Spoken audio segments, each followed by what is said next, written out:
Hello, ladies. Welcome. Hi, how are you? Hi, how are you? All right, so we are here in week 4. I'm Justine SanFilippo at happyhealthypeople.com, and I have Kajenwa and Jennifer are following my Lose Your Inches Without Losing Your Mind 10-week program, which is based on the book Lose Your Inches Without Losing Your Mind. Now we're coming into week 4, which is all about, it's called Now Move It. Now, last week, and this is Tone It Up Tuesday, so we're being consistent with our Tuesday weekly schedule. So, so we're going to focus a little bit more on exercise this week, but first I'd like to check in with each of you to talk about what your small goals were for last week. I know that Jennifer had mentioned you were snacking healthier and eating more often during the day because it was all about eating more and eating more frequently and the reasons behind that. And you've been focusing on your water. And then Kajenwa, you were focusing on healthier snacks and then keeping track of your foods in the MyFitnessPal app. So I'd love for one of you to share with us how your week has gone. Sure. My week was very good. I was down again about an inch from my belly button to my knees area, which is my target area. So I was very happy about that, and down 2 pounds. I know we're not supposed to be on the scale, but I did take a little quick trip, and and I was pleasantly surprised. So this week, I just wanted to briefly talk about how your program has changed my body in respects to my body is now telling me what I need to be doing. So previously I mentioned, I think it was last week or the week before, that I no longer had to set a timer to eat every couple hours. My body was now hungry during that time period and telling me it was time to eat. And I didn't even consciously realize that a lot of medications that I take daily, like an allergy pill, I take Zyrtec every day, 1 to 2 a day, Prevacid, even some anxiety medication, because we're publicists, we work in a high stress environment. It happens. But I realized all of a sudden, oh my gosh, I've only taken Prevacid 3 times since I started this program. My boyfriend's having crazy allergies, and I'm only taking allergy pills like every 2-3 days. And I didn't even realize I wasn't taking it. It just naturally progressed. Same thing with the anxiety medication that I was taking.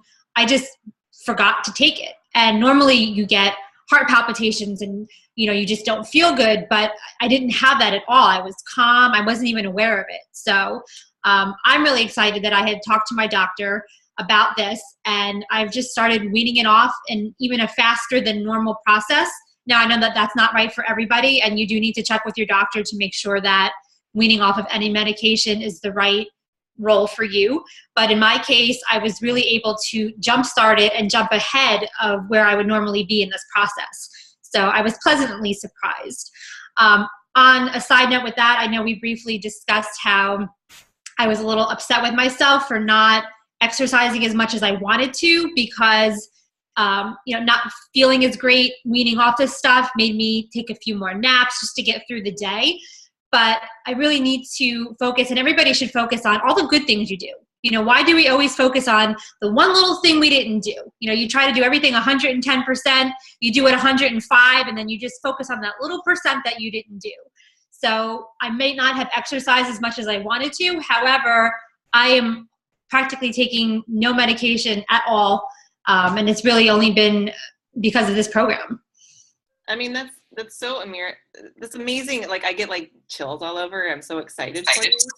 And I'm wondering if you could share, like, what do you think it is that's really helped your body to sort of really change what it doesn't really need anymore, as far as reducing these different medications?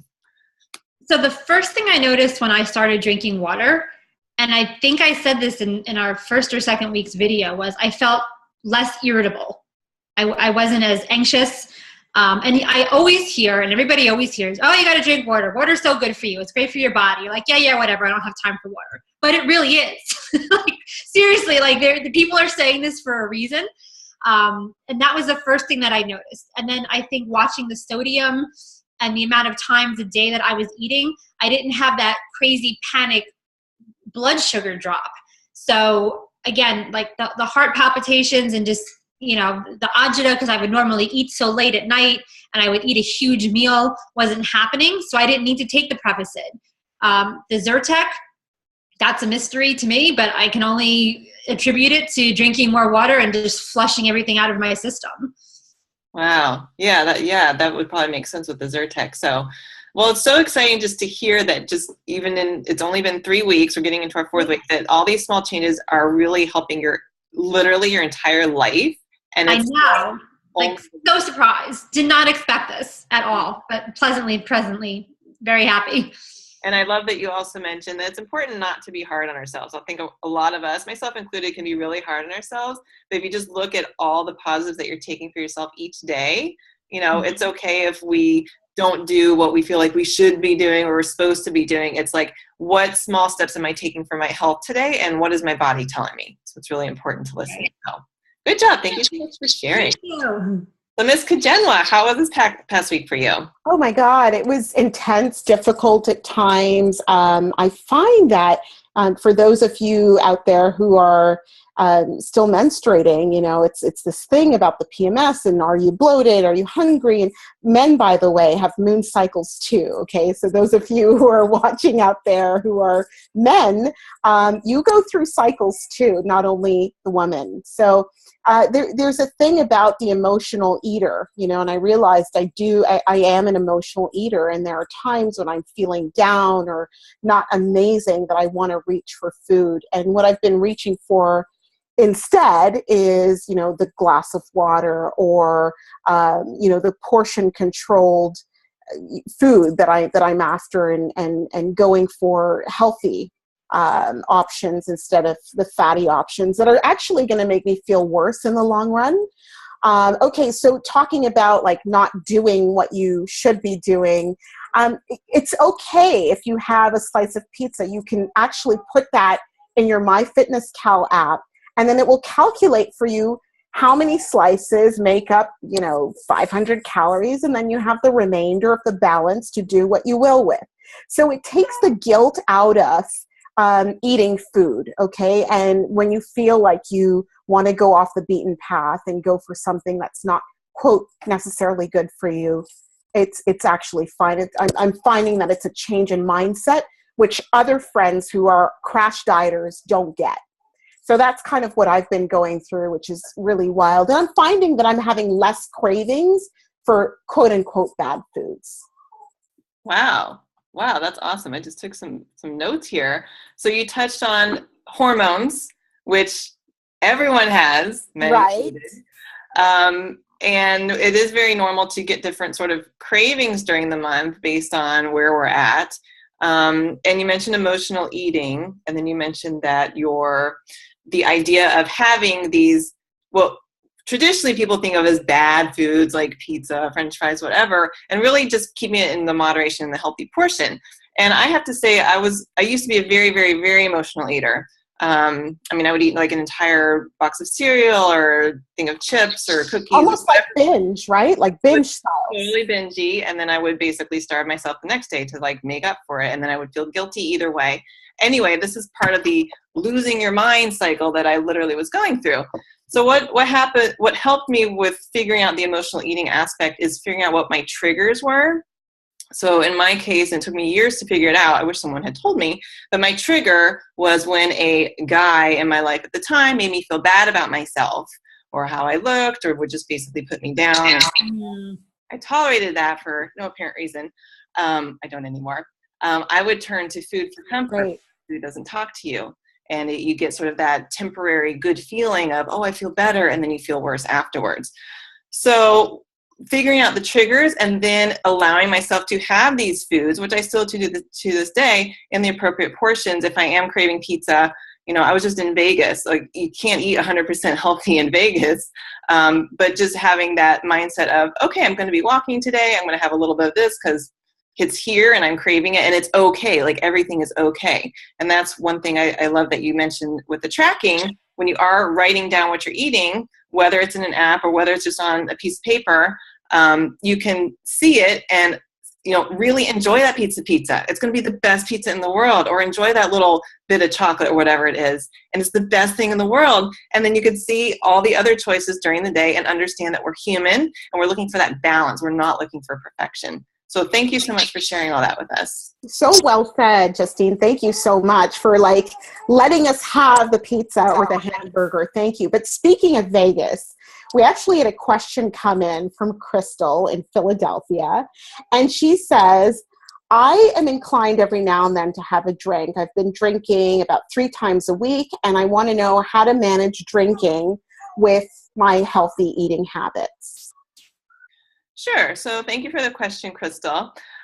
So we all drink for different reasons. Sometimes it's to relax, sometimes because it's a social situation. Maybe it's just a habit. It's something we're used to while we're making dinner, is having a glass of wine, or when we're going out with friends, this is something that you do. So one thing to sort of figure out is what's the most important thing for you right now? If it's overall health, if it's weight loss in particular, alcohol doesn't really help in the long run because it's digested and processed as sugar in the body. And especially if you have both alcohol and food at the same time, the body digests and processes the alcohol first and then gets to the food later. So overall, your digestion is sort of slowed down. And that's really why it kind of creates the extra girth around the stomach area. It's because it doesn't quite all get digested. I know that one. Yes. So, if your goal is to just have healthy balance overall, maybe you're exercising, maybe you're eating basically healthy, but you want a glass of wine 3 times a week. I mean, that's your decision. But it's really about figuring out what is your overall goal. So, for example, when I was in Vegas, I'm pretty balanced, but I would allow myself, I had probably 2 drinks per day because I knew I was going out to dinner. But when I was younger, I mean, that would have been like 5 or 6 drinks. So, and I would feel terrible the next day. And then you just crave that greasy foods. And I mean, I just turned 38 and, that just doesn't work for me anymore. You just feel it more as you get older. Like if I have more than 2 glasses, I'm like, woo. Yeah, dunzo. All about what your goals are in moderation. I actually walked myself into Planet Fitness today. For those of you who are making up all kinds of excuses for why not to exercise, $15 for the month. So, do it. Nice. And that's a great segue. So this week is all about it's Now Move It. So we're in week 4. Now the goal is, yes, nutrition is really, really important. It's probably about 70% of the results you're going to see in your life, like nutrition and water, and just clean eating. Now, but we all want that, that toned look. You don't want to be like the skinny fat person, right? So where everything's just kind of Totally. And you want to keep your metabolism boosted forever. I mean, when I had a women's gym, my oldest member was 96 years old, and she would come in 3 times a week for 30 minutes and do her weightlifting. And she had no arthritis. She had no osteoporosis because she was keeping her bones strong by building the muscle and having that toning. Now, ladies, you were not going to bulk up like a dude if you gain muscle. Okay, that's a very specific way of training for certain women that are like in that field. But so we want to focus on getting in some cardio, which is really great for the heart, and then getting in some resistance training, which could simply be body weight training, like sit-ups, knee push-ups, squats, lunges, things like that, to really help tone the body. And then the more muscle mass you have, the more your metabolism is boosted when you're just sitting around watching TV. You're going to actually burn more calories during the day. So a couple of points I mentioned in the book is, one, it's important to do what you enjoy. If you don't like whatever you're doing with exercise, you're not going to do it. I love a class. It makes me go to the gym. Someone's telling me what to do. I don't have to think whatsoever. So like today I signed up for a spin class because I know I'm going to go and I have my bike ready. And again, there's no thought involved, which I love. Yesterday I did a whole bunch of stairs outside because I wanted to get some fresh air. So you have to figure out something that you enjoy. And then some other tips are like, just start small. So if you haven't worked out in a really long time, even just getting in, just focus on walking, 10, 15 minutes at a time. Just get some fresh air, walk on a treadmill, just to get the body moving and the blood pumping. And then those endorphins will kick in and slowly you'll be able to build your stamina and to increase. So thinking about exercise, so Kajenwa, you just joined the gym. And I know, Jennifer, last week you were going on a run, and now you've rested more this week, and we have another week coming up. So what do you think each of your goals are going to be focusing on for this coming week? I'm going to try to get back. Well, I'm going to get back to running again this week. We're not going to say try. We're going to do. And I've been doing a little bit of weight training just in my arms, which is enough for me. I just use 5-pound weights, but I have about a 15 to 20 minute regimen that I do. So I started doing that again the other day. I would like to do that probably at least 2 to 3 times a week. And I'm also getting prepped to go back to dance class. I used to be a big time dancer. That's where my heart and soul lies. So for me, the best exercise I ever had was when I danced. So I had put in a call to my old dance teacher for some private lessons, because I am certainly not jumping into a class with a bunch of 15-year-olds who are in fantastic shape. We're going to do it at our own pace. So I'm just doing a little bit of warm-ups and things that I know will get me back into shape before I actually start taking the class. Because it's hard. When you haven't done anything in a long time, it's really hard to jump back into it. Wow, I love that. And I love the fact that you're getting back to something that you're passionate about. I mean, dancing is so good for the body. My hips do not move like that. So I give all props to any sort of dancer that has that discipline and that ability. But good for you for even like making the call and setting up your training session. So good job. Thank you. Yeah, and so speaking of working out, I love to dance as well. I was just looking at the Rihanna video, and I'm like, oh my God, work, Rihanna. So she looks really good in the video. I love to dance as well. But I think that they have classes at Planet Fitness. I'm excited to try classes, and I very much like you, Justine, like to be told what to do, and then I want to walk out of there and go, oh my God, that was exhausting, but knowing that somebody else was, the fire in the backside to get things going. So I'm excited to incorporate some classes in the weeks ahead, right? So I may start with 2, maybe up that to 3, and kind of see how I feel moving forward. Wonderful. Yes, we are at the class. And I've even heard of, for those of you that do like classes, there's something now called Class Pass, where apparently, I think they have different specials, but you can try different smaller studios. Maybe a yoga studio, maybe it is like a Zumba place or Pilates or whatever, so you can kind of find your classes. And I think it's really great, Kajenwa, that you're going to try all the classes at your gym, because you have to try them, see what you like, see what instructors you like, and then you finally find your ones you like to go to all the time. And then you're more motivated because you know what kind of workout you're going to get, again, without thinking. So Exactly. Very good. All right, ladies. Well, this has been a really fun session. I mean, we're hearing all sorts of awesome things from both of you. And for those following along, I'm sure that you're starting to see successes in your own life as well. And you're starting to see these small changes. And Jen brought up a really good point at the beginning. Like, we don't always see the overall picture of these changes we're making because, we're living day to day, but just kind of like taking a step back and be like, oh, I used to always have to do this, and I really don't have to do this anymore. And it's really pretty neat. This is a marathon and not a sprint. So it's a long journey. You guys have any last points or questions or anything before we sign off? No, but I still intend to send the before picture, but I want to wait a couple of weeks before I send the before picture so I can be like, oh my God, I came such a long way, honey. Love that. Very good. Okay, well, you both have an awesome week. We will talk next Tuesday, and we're all going to be so excited to hear about your progress. Awesome. Thank you. Bye. Guys, all right, bye. Bye.